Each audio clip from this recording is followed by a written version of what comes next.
Agora estamos ao vivo com a primeira edição do Dev Experience, ou para os mais íntimos, Dev XP. Eu sou o José Fortes, seja bem-vindo a essa primeira edição. E aqui do meu lado está o João Paulo. Fala aí, João. E aí, galera, boa noite. Bem-vindos ao Dev Experience, ou como o José disse, Dev XP. Só para os mais íntimos. Exatamente, só para os mais íntimos. E toda terça-feira, às 19h09, estaremos aqui trazendo alguns temas e debates da vida de um programador. Então, o tema de hoje da live é os erros que todo programador comete e como você pode fazer para evitar esses erros. Então, eu vou contar um pouquinho da minha trajetória, o João vai contar um pouco da trajetória dele. É o João que já está aí há cerca de 10 anos no mercado, né, João? Ou mais até, eu estou um pouco menos. E a gente tem alguns pontos em comum aí. A gente se conheceu já faz aí quase 2 anos. Não sei se deu 2 anos ali, mas faz quase 2 anos. Então, a gente vai compartilhar com vocês um pouco dessa trajetória e um pouco das histórias que a gente tem sobre os erros que a gente já cometeu. A gente já fez muita cagada, né, João? Quando a gente começou. E, com certeza. Inclusive, eu acho que programação é isso, né? A gente começa lá cometendo um monte de erro e com o passar do tempo, quando a gente vai começando a ter mais noção ali do que a gente já fez e deu errado, a gente já sabe que não pode seguir por aquele caminho, né? Porque sempre a gente tem ali, sei lá, 10, 15 caminhos para seguir e a gente não sabe qual que é o melhor caminho. E eu acho que a senioridade, ela vem justamente disso, né? A gente ver ali 10 caminhos possíveis e escolher o melhor, baseado na história que você tem para contar ali, que, na verdade, o programador está contando uma história, está escrevendo o software, né? Então, baseado nisso, que a gente define, então, a sua senioridade. É o quanto você sabe escolher o melhor caminho, né? Exatamente, cara. Inclusive, o erro faz parte da vida do ser humano, da evolução. Todos nós vamos errar e com isso nós vamos aprender. Então, os erros são importantes. Mas o mais importante ainda é aprender com os erros, né? Não adianta a gente ficar errando e dando cabeçada. Enfim, temos que aprender com os erros também para chegar na hora certa, a gente saber como evitá-los. Com certeza. E, inclusive, a gente já numerou aqui alguns erros que os programadores cometem, assim. A gente tentou fazer um top 10 aqui de erros. Não sei se tem mais, se tem menos, mas mais ou menos isso aí. E o primeiro erro que eu sei que todo mundo comete, que eu cometi, eu vou contar um pouco da história de como que eu cometi esses erros, até para quem estiver assistindo evitar de acontecer isso, que é você não ter foco. Então, eu lembro que quando eu comecei, eu não sabia o que o mercado queria, né? Então, eu queria saber fazer, sei lá, coisa de ciência de dados, aí eu fui lá e estudava um pouco de Python. Na faculdade eu estudava C, estudava C++, estudei um pouco de Java, e aí, quando eu entrei no mercado, eu vi JavaScript. E aí depois, há muito tempo atrás, quando eu comecei a fazer site, era PHP. Então eu estudei PHP também. Só aí já são 4 linguagens, né? E na hora que você tá ali, para você entrar no mercado, você não sabe qual caminho seguir, e para quem não sabe qual caminho seguir, qualquer caminho basta, né? O caminho serve. Então, eu acho que para você tentar, assim, seguir, corrigir esse erro, que é o erro de você não ter foco no que você quer fazer e qual linguagem você vai aprender, você tem que tentar primeiro decidir qual caminho você quer trilhar. Se é um caminho, por exemplo, de desenvolvimento, e aí você vai aprender as linguagens relacionadas ao desenvolvimento, e para isso também tem outras centenas de linguagens, né? Ou se é um caminho de ciências de dados, se é um caminho de, talvez, de hardware, porque, por que não, né? Eu já mexi um pouco com hardware também, eu conheço pessoas que mexem e são sensacionais, assim. E é claro que, para seguir esses caminhos também, você pode ter caminhos que te levam a direções que você não tem tantas oportunidades, outros caminhos te levam para direções que você tenha muita oportunidade. Então, por isso, sempre uma via, eu nem falo de uma dupla, mas deve ter umas 10 mãos aí, né? Porque tem muitos lados e é sempre difícil de você escolher qual lado você quer. E esse erro é um erro muito comum, então, que é você não ter foco e começar dando tiro para tudo quanto é lado. Eu concordo, cara. Esse erro é fatal. Quando você vê, no começo mesmo, você vai estar lendo documentação de uma porrada de linguagem, né? Se ler documentação também, que nós vamos entrar nesse ponto também. Mas é isso mesmo, você acaba não se tornando especialista em nenhuma linguagem, né? Ou linguagem ou tecnologia que você escolher ali, e isso pode prejudicar muito seu futuro lá na frente, porque você não vai conseguir ter uma certa senioridade em nenhuma linguagem ou tecnologia que o mercado pede, né? E com isso, então, você pode ter dificuldade de arrumar um emprego, né? Às vezes você já tem um primeiro emprego, você quer estar mudando, isso também vai fazer diferença. Então é isso, eu acho que ter foco, você conseguir focar naquilo que você quer aprender primeiro, é muito importante, né? E isso vale também não só para programação. Acontece também muito de pessoas que almejam buscar um novo emprego, né? Entrar em uma nova empresa, mas eles não sabem qual a empresa que eles querem, né? Nem qual o cargo que eles querem, e aí começa a tirar Claro, para né? todo lado. Nem qual área. Começa a tirar para todo lado, cara.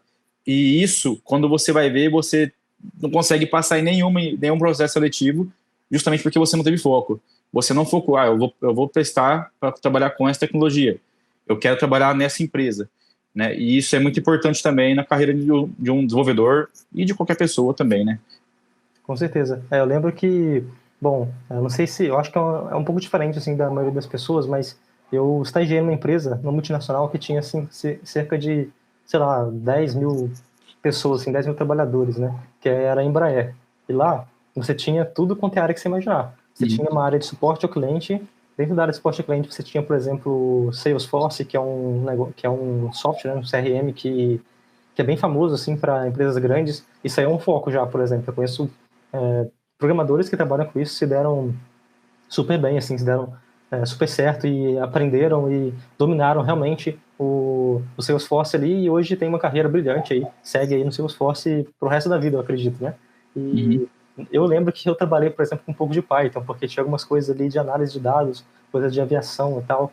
Então, mas ao mesmo tempo, eu também precisava de criar tecnologias para poder rodar em browser. Então, eu trabalhava com JavaScript. Só aí já são duas linguagens completamente diferentes, Sim. que se comportam de forma diferente, e dependendo do que você está escrevendo ali, ela vai te dar um resultado completamente diferente, né? O JavaScript, por exemplo, ela tem uma peculiaridade que é a parte de rodar tudo meio que paralelo, né? Você tem, na verdade, uma thread, e aí você consegue rodar, e às vezes você espera aquela thread finalizar, outras vezes você não espera, e isso, inclusive, é uma confusão, assim, para quem está começando, né? Que aquela parada que não sabe usar ainda o async await, e aí às vezes faz uma chamada de API ali no JavaScript e não espera a chamada de API voltar, e aí continua com o código como se estivesse voltando, não volta nunca, e aí buga tudo e não consegue sair daquele lugar, né? Então, por isso que é importante ter foco, porque, por exemplo, se nesse caso eu tivesse focado no JavaScript, talvez eu já aprenderia essas nuances do JavaScript antes,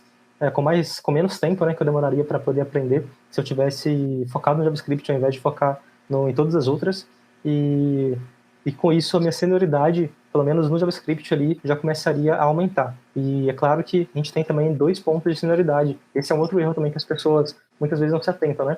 Você tem a senioridade de você saber trabalhar com uma linguagem específica, e tem uma outra que não sei se é muito bem, se a gente consegue assim filtrar tão bem, mas é o fato de você conseguir, por exemplo, se adaptar ao que você precisa de construir. Então, por exemplo, se você é bom no JavaScript e você fica só ali fazendo CRUD, né, que é Create, Read, Delete, Update, que é o mais simples, né, de banco de dados, por exemplo, você acaba fazendo só o básico ali, qualquer coisinha que acontecer você não sabe o que fazer. Agora, se você focar no JavaScript, criar um sistema que vai crescendo à medida do tempo, ele vai ficando robusto, você acaba ficando sênior, não só no JavaScript, como também em criar sistemas e talvez em algumas nuances ali de criar um sistema grande que quando você estava só no CRUD, só no simples, aquilo não apresentava nenhum problema, e agora apresenta, né? Então, tem essas duas senioridades, a senioridade da linguagem e a senioridade de você entender realmente a estrutura de um projeto, inclusive a arquitetura de um projeto. Né?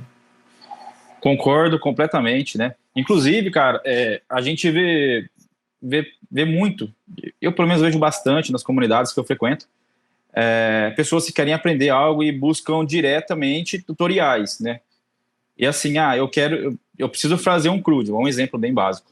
E, vou buscar um tutorial de CRUD naquela linguagem. Ok, é totalmente válido você buscar tutoriais, mas você tem que, além de buscar o tutorial e ver o código ele composto, né, da forma que vai funcionar, o porquê de cada função, de cada método, né, que você está usando naquele tutorial. Então não é só copiar e colar. Você só copiar e colar, vai chegar uma hora que você vai ter que resolver o problema real e você não vai ter conhecimento suficiente para resolver esse problema, né? Então, com isso, está totalmente casado com a senioridade da linguagem que você disse, né? Você, além de ler o tutorial, você copiar e colar, todo mundo sabe olhar para o código, digitar e ver o resultado. Mas resolver problemas utilizando uma linguagem, uma tecnologia, aí já é onde você começa a se diferenciar, e aí você sim começa a virar um programador de verdade, né? Um desenvolvedor de verdade. Sim, eu acho que isso é um aprendizado que nunca acaba, né? Tem muitas, eu diria que não tem muitas na verdade, mas tem alguns empregos assim que você precisa de fazer uma coisa específica e você pode ficar parado naquilo, você não precisa ficar estudando. Já a programação sempre tem coisa nova, você precisa de estudar sempre, né? E tem um detalhe nessa questão aí que você disse sobre copiar e colar, eu acho que até o copiar e colar, ele tem às vezes alguma particularidade ali que se você não pegar, você acaba se você deixar passar, e você não aprender aquilo, você acaba deixando para trás ali um conhecimento, né? Porque, por exemplo, eu já ensinei a criar plataformas e eu mostrava no código, por exemplo, o código inteiro. E tem gente que vai pegar aquilo, vai clicar no meu GitHub, vai pegar exatamente o que eu fiz, copiei, vai copiar tudo e vai só colar no seu Visual Studio Code, qualquer lugar que seja, e vai funcionar. E vai achar que tá ótimo porque tem um site funcionando. Tem outras pessoas que vão ver aquilo, ver como que eu construí e ver a explicação de linha a linha, né, que a gente costuma fazer, explicar bem detalhado ali, porque a gente sabe que tem que entender o que está sendo escrito, é mais importante entender do que funcionar. Se não funcionou, você entendeu metade, vale muito mais do que funcionar e você só copiou e colou e não sabe por que você está usando. Então, tem esse detalhe também, de você procurar entender tudo que você está fazendo e não só construir para chegar no caminho mais rápido. Inclusive, esse é mais um erro. A gente vai conversando e achando vários erros, né? E esse é mais um erro que as pessoas fazem, que é definitivamente focar em fazer um monstro gigantesco, em vez de focar no simples e ir construindo e incrementando aos poucos.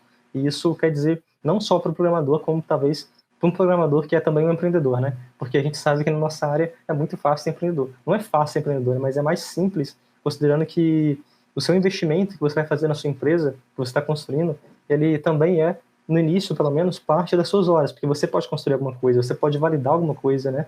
Só com o conhecimento que você tem. E eu já vi, inclusive, entre muitos alunos meus, lá do Método Boost, as pessoas tentarem construir logo um CRM, alguma coisa de vendas assim gigantesca, que geralmente tem uma equipe ali com mais de 100 pessoas construindo isso tudo como o primeiro projeto, né? Então, esse é um erro muito comum, assim, que acontece direto, que é você tentar ir logo para o gigante, para a coisa mais complicada possível, e a minha dica para isso é ser exatamente o oposto, né? Você tentar construir o simples, tenta enxugar o seu projeto ou o que você quer construir o mínimo possível para você colocar no ar, porque quando você coloca no ar, você ainda tem outros detalhes, né, João? Então, Exatamente. Colocar no ar é o mais importante antes de você, de fato, construir ali um mega projeto que vai demorar, às vezes, 1 ano, 2 anos para ir no ar, às vezes nunca vai, né? É mais importante você lançar pequenos projetos e incrementando do que você, de fato, construir um projeto gigantesco que talvez você nunca chegue ali a subir a produção.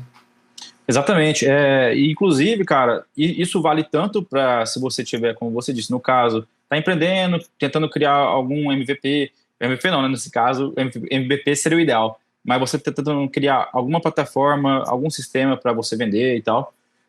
Isso também vale para quando você vai trabalhar em equipe, né? Porque, cara, você vai pegar um código, uma PR gigante para fazer revisão, para fazer review. E, putz, é muito mais difícil do que você pegar pequenos commits, né? A PR, ela pode até ser grande, né? Não tem problema pode ser muito grande, claro, mas não tem problema ela ter vários commits. Pelo menos ela tendo vários commits separados, cada peça é mais fácil de ser avaliada do que um todo, né? Então, isso faz... Tem um detalhe, vou aproveitar que você está falando sobre isso, que é o fato da pessoa, muitas vezes, colocar um código gigantesco num commit só, né? Esse é outro erro, né? Sim, cara, esse é um erro e esse erro se agrava quando a pessoa não descreve muito bem o commit, né? Então, vamos supor, a pessoa ela vai corrigir um bug, ela teve que mexer em 10 arquivos e coloca lá, bug fix só, no commit. Putz, aí você quer matar o cara, né? Porque o cara ele vai ter que... Tudo bem que a revisão tem que entender o que o cara fez, mas ele vai perder mais tempo tentando entender o porquê de cada coisa, justamente porque você não especificou. Olha, eu tive que alterar isso, alterei esse arquivo porque a lógica estava errada, alterei esse arquivo porque a referência estava errada, e assim por diante. Então é muito importante a gente quebrar, tudo que a gente puder quebrar de relação a código, a entrega mesmo, entregar em pequenas partes, é muito mais vantajoso, é muito mais produtivo.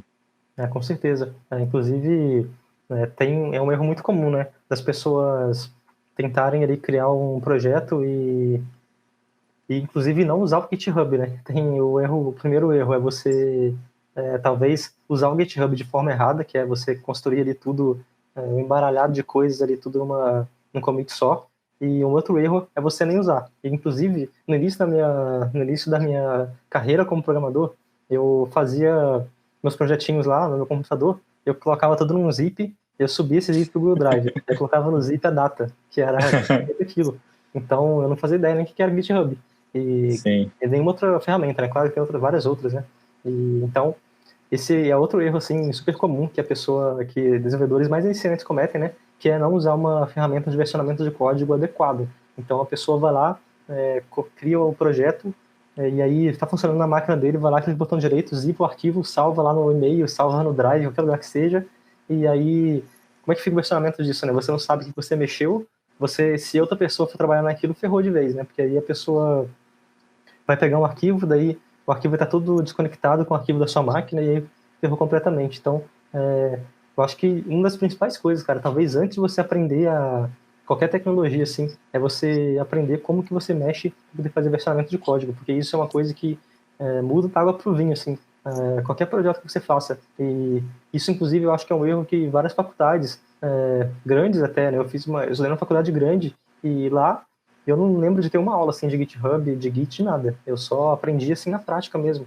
E às vezes a pessoa que sai dali vai para o mercado de trabalho e nunca mexeu no Git na vida, né? Nunca mexeu no GitHub. Não sabe como que é versionar um código e separar em commits. Isso aí eu acho que é ainda mais específico, né? Para uma pessoa talvez mais pleno. Uhum. O Júnior às vezes não sabe nem mexer com versionamento de código e esse é um erro gravíssimo. Cara, pegando um gancho já nisso aí, realmente, exatamente o que você falou.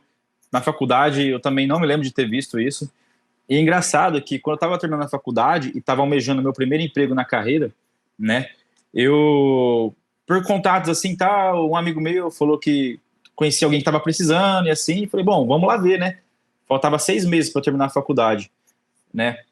E é engraçado que eu cheguei lá assim sem experiência nenhuma profissional, né? Eu desde os 12 anos de idade eu gosto de computadores, eu já fiz muitas coisas em casa sozinho, sem nem saber o que estava fazendo, né? Mas aí quando eu comecei a trabalhar nesse primeiro emprego, era justamente assim.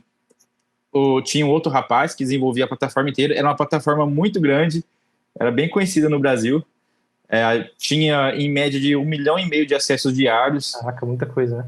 isso, e de É uma finais de semana. responsabilidade, né? Você manter uma coisa com muito acesso, assim, né? Que impacta muita gente. Cara, total. E aí, o engraçado é que era uma pessoa só que desenvolveu tudo isso, né? E em finais de semana chegava a picos de 2 milhões de pessoas acessando.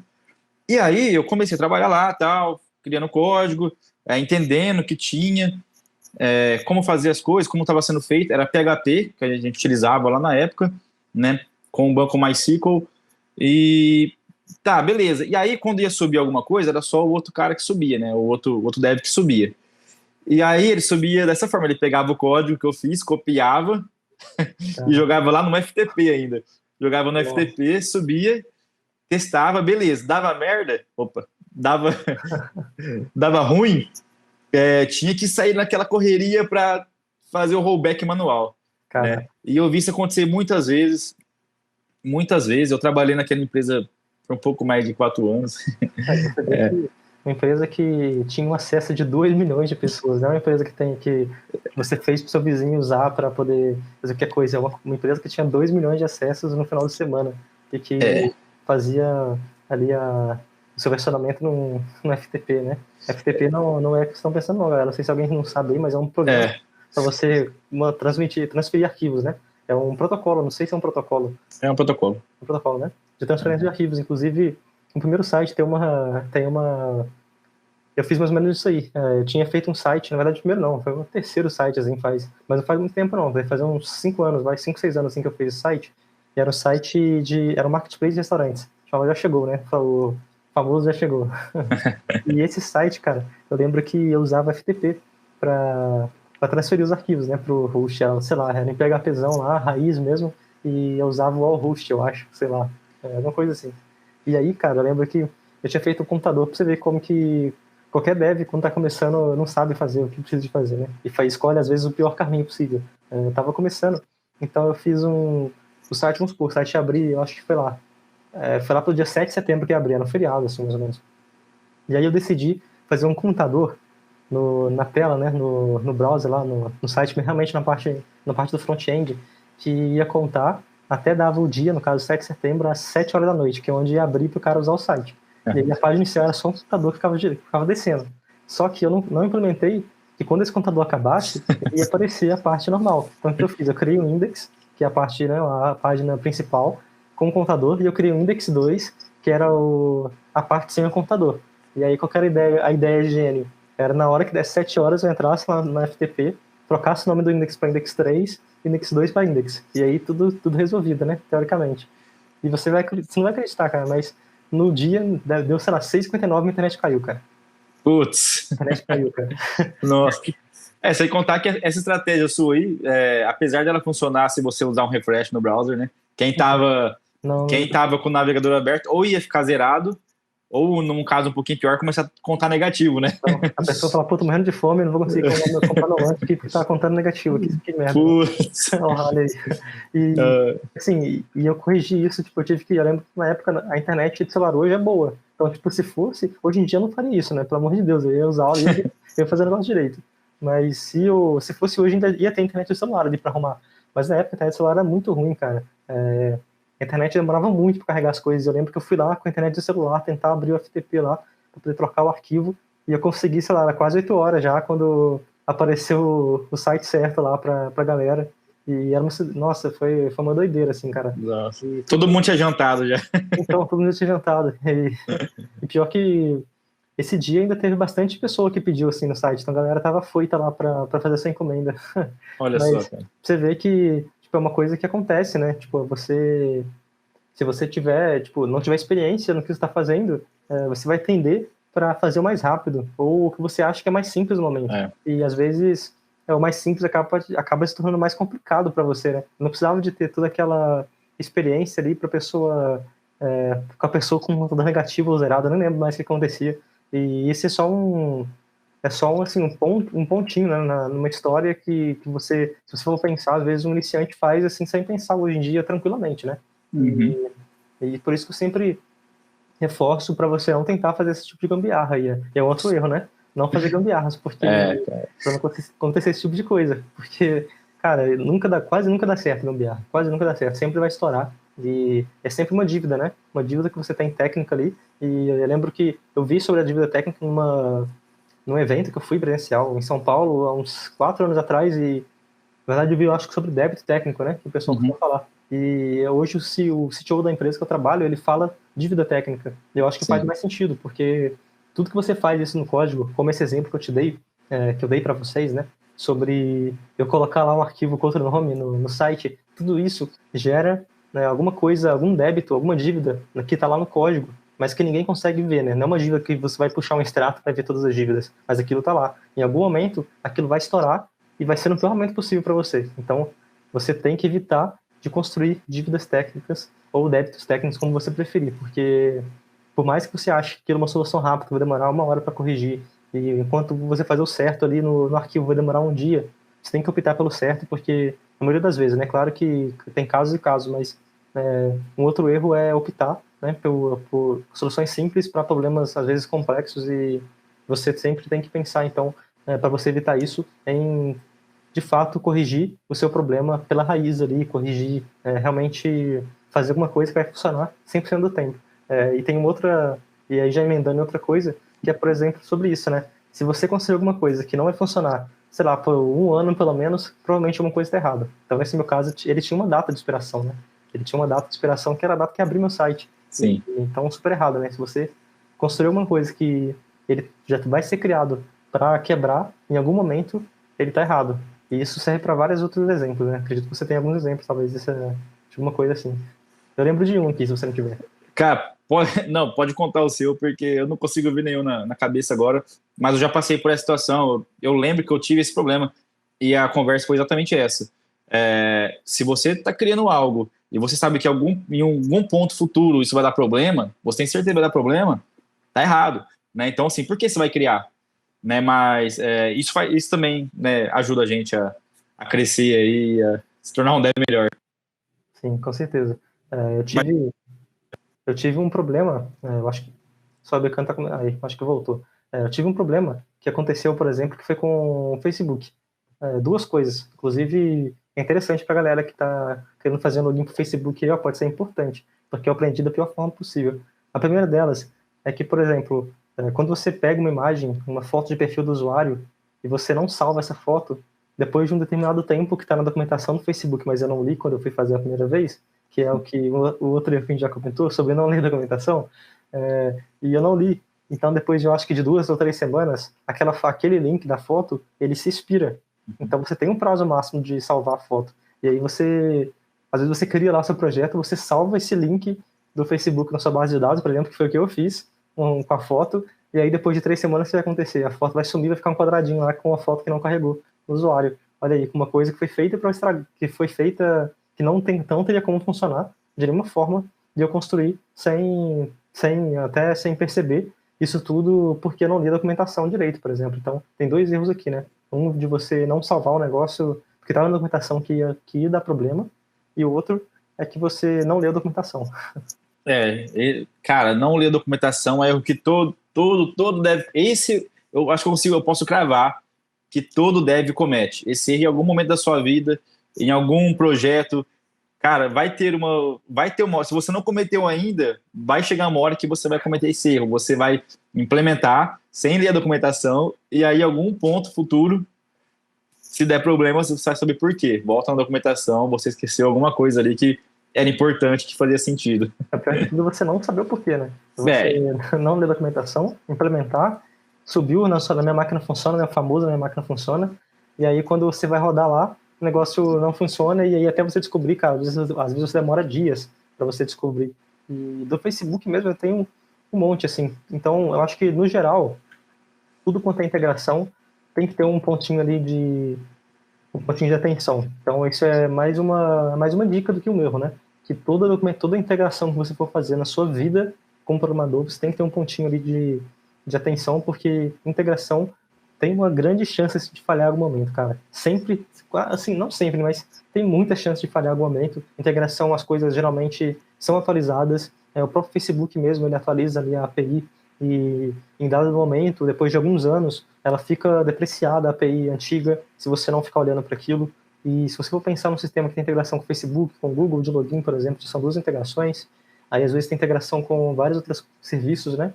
E você tem que gerenciar todas aquelas integrações. Quanto mais integração você tem no seu software, mais débito, eu não sei se é bem débito, mas uma dívida que está ali escondida, em algum momento vai aparecer, você vai ter no seu software. Então, tem que sempre se atentar com relação a isso, né? Porque a integração, geralmente, eu não vou falar dizer que é feito para falhar, né? Mas é uma coisa que costuma falhar porque é um contrato, né? Que você está fazendo com a integração. Então, se alguém mexer alguma coisa do outro lado, a sua coisa vai quebrar. E aí entra mais um erro, que é não ser tolerante a falhas. Você não tratar erros. E isso é um erro que eu acho que hoje em dia eu não cometo tanto, mas eu já cometi muito, que é não usar alguma coisa para você tratar os erros e não responder para o usuário que deu erro, né? Exatamente, cara. E assim, além disso, é muito importante, né, a gente tratar os erros e a gente testar os caminhos que podem falhar, e não apenas o caminho feliz, porque isso a grande maioria faz, desenvolve alguma feature, e vai lá e testa, opa, que tá funcionando. Ah, beleza, o caminho esperado que o usuário faça, né, o caminho feliz, vai estar funcionando.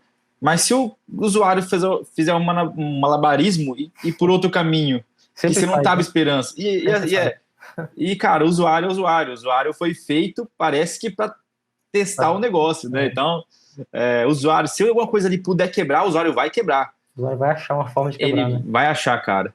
Então, realmente, E, cara, integração, putz, já tive muita dor de problema com integração. Integração não é feita para falhar, né? Mas dá a impressão que é. Sim. Porque por mais que você se atente a algumas coisas ali, né, assim, ao contexto que você está implementando a integração, por mais que você se atente, parece que alguma hora ali, alguma coisa deu errado que você não sabe como e falhou. Então, isso aí realmente eu também não cometo muito mais esse erro. Eu creio que esse erro, assim, eu consegui chegar perto de zerar ele. né? Ainda não Sempre vai zerei. ter alguma coisa, né? Às vezes você vai. Na verdade, eu acho que erro a gente. Esse especificamente tudo bem, né? Mas sempre vai ter algum detalhezinho que a gente deixa passar, né? Sim, com certeza. Então, assim, mas a gente vai aprendendo e vai tentando ser mais atento a cada nova PR que a gente abre. Exatamente. Esse é, inclusive, mais um erro, né? Que é você não se atentar ali à qualidade do seu código, não criar testes unitários, por exemplo, ou qualquer tipo de teste que seja. É um software hoje em dia, para você não consegue garantir que ele está funcionando se você não criar testes. E por mais que você vá lá, entre no seu computador lá, digita no browser, o endereço e, eu fiz aqui, funcionou. Cara, sempre vai ter algum ponto que você não testou e aquilo vai quebrar e você vai demorar muito para você descobrir, porque isso pode inclusive dar, por exemplo, inconsistência no banco de dados, até mais hoje em dia que a gente vê muito banco de dados não relacional, mais fácil dar inconsistência, né? E essa inconsistência vai demorar muito tempo para você descobrir. Então, todas as coisas que você deixa, parece que é sempre assim, né? Tudo que você deixa passar na hora que você está construindo, isso vai chegar lá na frente com 10 vezes o tamanho que era quando você começou a construir aquilo.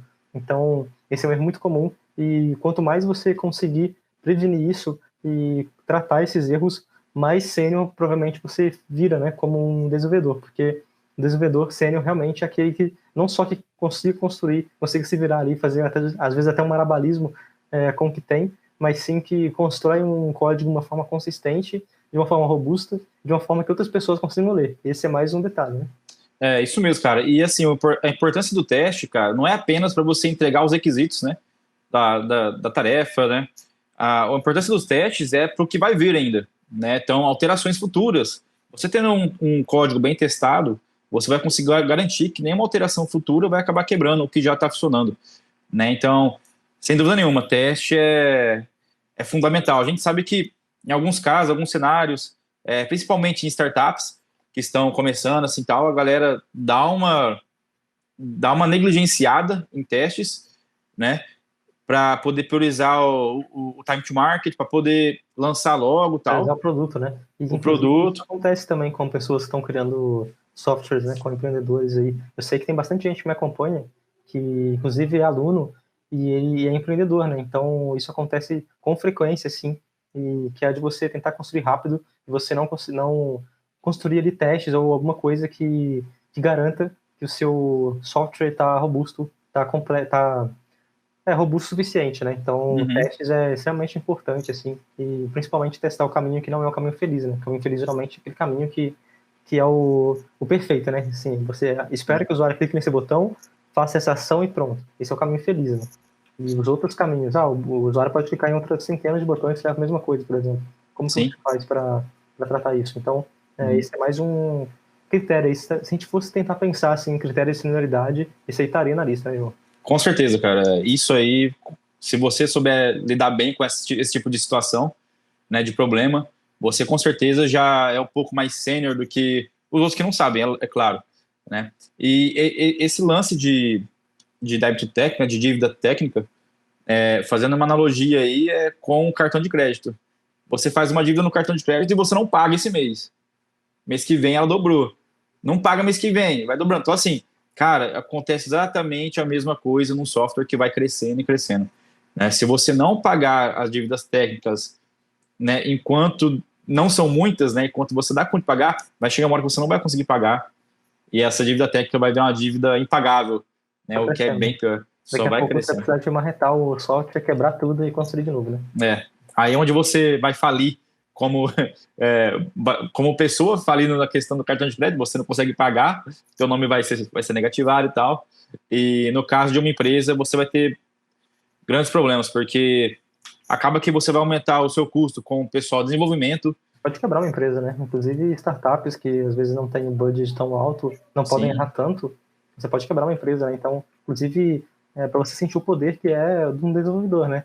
O cara cara. que não se atenta a essas coisas, que não faz ali um software de qualidade, não, não tenta aprender sempre para poder construir o melhor, ele pode quebrar, literalmente quebrar uma empresa por causa de uma pessoa, talvez, ou de um time que não pensou em qualidade, né? E esse, então, acho que é um erro que talvez não seja tão visível, mas é um erro muito comum e que realmente atrapalha demais.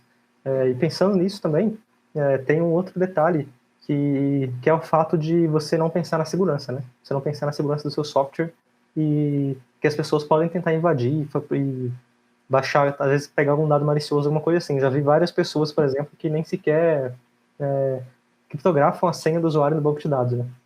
Cara, eu lembrei exatamente disso, né? Na empresa que eu trabalhei, quando você ia lá e colocava para recuperar o usuário, vinha a tua senha. Nossa. Né? E eu falei, putz, cara, Aberta como mesmo. que é isso? Como? Aberta mesmo. A senha vinha Aberta, cara, vinha em plain na text editora. ali. Putz, cara, aí eu falei, nossa, meu Deus do céu. Então, assim, e você tem que estar extremamente preocupado com a questão de segurança, né? Não só do seu código, mas da arquitetura toda do sistema, porque, Principalmente os dados das pessoas, né? cara, tudo que envolve dados de terceiros, né? Principalmente de usuários seus, né? Usuários da sua plataforma, ou de usuários dos usuários também, que dependendo do caso, você pode ter um negócio assim. Você tem que estar extremamente atento. Não tem como negligenciar nada nessa questão, né? Porque, cara, isso é outro fator que pode quebrar uma empresa. Vazou dados, Sim. putz, cara, você está enrolado. Sim. A menos que você seja muito, muito, muito grande e o vazamento você consiga conter esse vazamento, né? Ou então, enfim, cara, é algo que também acontece, a gente vê. Esse caso de não criptografar a senha, eu acho que deve ser um dos mais comuns que a gente consegue ver de segurança. É muito comum, muito comum. Exatamente. Então, assim, é importante estar atento a isso. Eu lembro, inclusive, cara, que uma das empresas que eu trabalhei, na segunda empresa que eu trabalhei, era uma multinacional, no processo de onboarding, né, quando você acaba de entrar na empresa assim, tal, o processo de onboarding tinha um treinamento de segurança. E aí, lá nesse treinamento, você aprendia a lidar com os 30 tipos de vulnerabilidades, tanto do lado de servidor quanto do lado de cliente, né? Então, isso é algo que eu não vi mais. Assim, eu não vi mais assim outras empresas aplicando e nem vi, eu não estou lembrado de ver alguém sugerindo fazer esse treinamento e tal. Mas eu lembro que um dos requisitos para você começar, de fato, a trabalhar nos projetos da empresa era você passar por esse treinamento de segurança, né? E na época foi muito válido, porque até hoje tem coisas que eu carrego até hoje, tem outras coisas que você não usa tanto, né? Até porque já foi defasado em questão de tecnologia, mas é coisa que você vai levar pro resto da vida. E também faz parte do seu crescimento, como deve. Com certeza. Então, eu acho que é mais ou menos isso, né? A gente, inclusive, vou aproveitar para indicar uma biblioteca que é muito boa, que é o Bcrypt, né? Você já chegou a usar ela? Já, com certeza. Essa biblioteca eu uso sempre, assim, e é uma biblioteca muito boa, porque acho que ela foi feita em C, alguma coisa assim, então ela roda bem rápido, ela é compilada, então, pro JavaScript, basicamente, você baixa lá no NPM ou em Yarn, o que você quiser, e ela já vem ali compilada, é só você plugar no seu sistema, e aí ela criptografa a senha de uma forma que, por exemplo, você digita 1, 2, 3, 4, 5, 6 em um horário, ele vai ser um monte de caractere lá. Se você digitar daqui a um segundo, vai ser outro completamente diferente. Então é praticamente impossível assim, de você voltar, né, saber o que está escrito ali. Você pode fazer ele usa uma outra tecnologia para ele comparar se a criptografia do que o cara digitou é a mesma, bate, né, os dados com a que ele fez, só que você não consegue fazer o retorno, né? Você não consegue pegar uma senha criptografada e transformar ela em uma senha que você saiba qual é a senha do usuário. Isso é super importante, assim, super interessante, principalmente para a senha, né? Que, então, se a pessoa, por exemplo, esqueceu a senha, ela você não vai mandar a senha para ela por e-mail, você vai mandar para ela alguma coisa para ela criar uma nova senha. E isso acontece, eu acho que na grande maioria dos softwares, né? Dos softwares de qualidade. Ele faz você criar uma nova senha, não te manda uma senha, porque ele criptografou e nem ele sabe qual que é a senha que você digitou lá, ele não consegue saber. Isso eu acho que é o melhor dos dois mundos. Inclusive, essa Bcrypt, ela já me deu um trabalho, cara, porque eu fui tentar colocar ela no serverless, e eu acho que a Amazon dá um pau lá nessa biblioteca, olha que interessante, né? Então, para você usar o Bcrypt com serverless, tem que usar o Bcrypt.js. É uma outra VPM, e essa Bcrypt.js, ela funciona. A Bcrypt sem ser a JS, ela quebra lá no serverless, não passa. Que engraçado, né? Então, pelo jeito não tem nenhuma diferença de implementação, não sei no baixo nível o que acontece, mas então já fica uma dica aí para quem está trabalhando com servers, ó, se for criptografa sua senha, e se for criptografar, usa o Bcrypt.js, porque o Bcrypt ele quebra. Não, se for não, Criptografe sua senha, pelo amor de Deus. Se você assistir essa live e sair daqui salvando senha em texto, olha, meu amigo. Mais do que isso ainda, né? Tem gente que... Você falou em salvar coisas em texto, cara, tem gente que usa banco de dados em TXT. Isso é outro erro que é bizarro, né? Parece bizarro para mim, por exemplo, mas tem gente que é claro que pode não ser. Então, sempre procure utilizar um banco de dados. Um banco de dados foi feito para você fazer a leitura escrita ali de forma rápida, sequencial, às vezes paralelo, e garantir que seus dados vão estar seguros. Então, sempre use bancos de dados, gente. Não usa um TXT, não. Eu já vi isso, inclusive, em empresa grande, usando TXT. Eu já vi também. Inclusive, tem um boato aí, não sei se é verdade, que o Facebook usava um TXT para salvar dados das pessoas aí há muitos anos atrás. Não sei se é verdade isso aí, não. Não sei também, cara. Nunca nem... Eu não ouvi esse boato, mas... Quem sabe, né, velho? Vai saber, né? Então, acho que é isso, né, João? Você lembra de mais algum ponto? Eu acho que, na verdade, tem mais um ponto, eu acho que esse é super importante, já fiz um vídeo sobre ele, que é o fato da pessoa não se atentar ao mercado de trabalho. Às vezes a pessoa quer aprender alguma coisa e, bom, aí você acha lá uma linguagem bem aleatória, assim, que você nunca viu na vida. Eu quero aprender isso aqui, eu quero me profissionalizar nisso aqui, o meu foco vai ser nessa linguagem. Então a gente já deu a dica de um erro, né, que as pessoas cometem, que é não ter foco, e o outro ponto é que não adianta nada você ter foco numa tecnologia que ninguém usa. Você tem que ter foco na tecnologia que as pessoas usem e principalmente escolher o caminho certo que você quer seguir aí, né? Então, não adianta nada você aprender COBOL hoje em dia, por exemplo. Na verdade, até adianta, mas você pode ter um lugar muito... São empregos muito limitados, né? Você vai ter que procurar muito para você encontrar assim, um emprego. Diferente do JavaScript, por exemplo, né? Que tudo não tem lugar, você acaba conseguindo encontrar vagas aí em JavaScript, que praticamente toda empresa deve ter alguma vaga aí que usa JavaScript, né? Exatamente, cara. Principalmente, a questão do JavaScript é bem interessante, né? Porque ele é usado mundialmente em todo tipo de nicho, todo tipo de empresa. Empresa, inclusive, você pensa, empresa que usa COBOL, por exemplo, né? Que é bem restrito o nicho de mercado, né? Também usam JavaScript em algum momento, em algum projeto deles. Então, não necessariamente você precisa saber uma certa linguagem para trabalhar num nicho específico, mas você tentando pegar um caso de uma linguagem, como é o JavaScript, que é mundialmente disseminada e todo mundo usa, você vai ter muito mais oportunidades do que a pessoa que usa apenas o COBOL, nesse exemplo nosso. Né? Então, assim, cara, JavaScript você tem incontáveis oportunidades ao redor do mundo todo, sem precisar sair da sua casa. Você é um exemplo disso, né? A gente vai contar ainda um pouco aí essa história, mas... nós somos, né? Porque... É verdade, eu também trabalho de casa, mas o João trabalha aí com uma empresa de fora, né? Então, você vê a quantidade de oportunidade que tem. Então, inclusive eu falo isso, não é nem para me aparecer não, mas é verdade, assim, que eu acho que eu e todo mundo assim, que eu conheço que é programador e trabalha com essas tecnologias mais modernas, é que eu recebo praticamente todo dia ofertas de emprego no LinkedIn, cara. E, sim. Inclusive a gente pode escolher, então, as que você parece ali ser mais atrativas, né, para você conversar com a pessoa, ou não, né? Às vezes você nem quer trocar de emprego. E então é uma não sei se é oportunidade, mas é uma como eu posso dizer, é uma coisa especial que meio que só tem com a gente, né? Só com tecnologia, assim, eu acho. Mesmo na pandemia, não importa o que aconteça, assim, a gente sempre tem muita oportunidade, assim, porque praticamente toda empresa precisa de pelo menos um site, né? O mínimo que você precisa, assim, hoje em dia, em pleno 2020, aí é um site, ainda mais agora com a pandemia, né? Sim. Então, se você for olhar, eu já usei esse exemplo algumas vezes, se você for olhar, por exemplo, no seu bairro, quantas empresas tem? Eu chutaria umas 50, pelo menos, cara. Aqui deve ter muito mais, aqui deve ter umas 500 empresas. Se for olhar mercado, farmácia, restaurante, cabeleireiro, tudo que você imaginar, né? É o tanto de empresas que tem. E se você olhar na sua cidade, então, quantas empresas não tem? Se você olhar no seu país inteiro, no mundo inteiro, tipo, é incontável, praticamente impossível, assim, ter tanto dev para cuidar disso tudo, né? E talvez que falte tanta vaga. E é o que acontece, né? Ainda tá faltando mão de obra. Tem muita demanda para pouca mão de obra.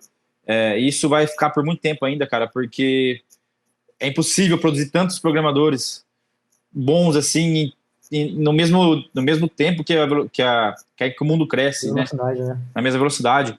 Então, isso vai ficar por muito tempo ainda. E, inclusive, isso é um bom tema para uma próxima live aí, né? A gente fala sobre o mercado de trabalho e como chegamos até aqui, né? O que almejamos cara, tem espaço para todo mundo.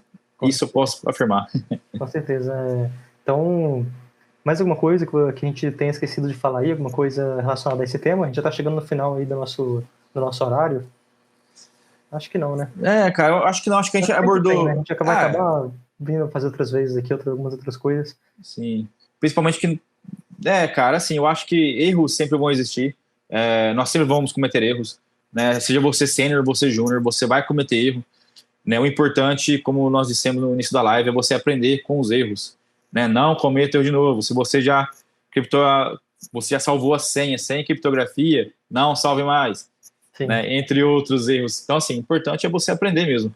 Né? Erros, né, estão aí para serem feitos e aprender com eles, né? Então, eu acho que principalmente o principal do erro é isso, né? É você de fato aprender. Errar não é um problema, né? O problema é você errar e continuar errando, porque aí você nunca cresce. Eu acho que é até bom errar. Inclusive eu tenho um exemplo disso que quando eu, por exemplo, eu gravei, né, um curso que é o Método Bush, e inclusive hoje em dia, né, as inscrições já são encerradas para ele e tal, mas assim, eu gravei e eu pensei, olha, as bibliotecas do Node, elas atualizam constantemente, mas não é tão rápido, e o curso é sempre atualizado. Então eu vou colocar aqui para o cara digitar npm install e nome da biblioteca sem colocar a versão.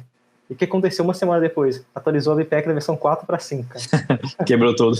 Todos os alunos estavam com dúvidas. E algumas pessoas, e é interessante, porque assim, não quero dizer que as pessoas saíram na frente ou atrás, ou uma melhor que a outra, mas algumas pessoas de fato viram aquele erro, tentaram lá quebrar a cabeça, conseguiram arrumar. Outras pessoas, é claro, que precisam de ajuda, mas o importante disso é você entender o que está acontecendo ali e como que você faz para corrigir. Então, mesmo que você tenha precisado de ajuda, que eu falar, ajudo vocês aí a corrigir, você tem que entender o que aconteceu, né? A versão atualizou, está depreciado algumas coisas que a gente usa, e aí, para a gente atualizar, a gente tem que modificar um pouco o código. Então, eu vou voltar para a versão aqui que a gente sabe que funciona, até a gente depois ir lá e atualizar. Então, esse é um tipo de aprendizado, né? E, às vezes, então, sem querer, a pessoa vai lá e aprendeu. Então, como que faz para corrigir aquele erro? Algumas pessoas, inclusive, corrigiram esse erro na versão 5 já. Então, a pessoa começou a usar a versão 5 da BPEC lá, conseguiu corrigir o problema. Já outras pessoas voltaram a versão, pegaram a versão que eu usava. Outras pessoas precisavam de ajuda e conseguiram também corrigir, né?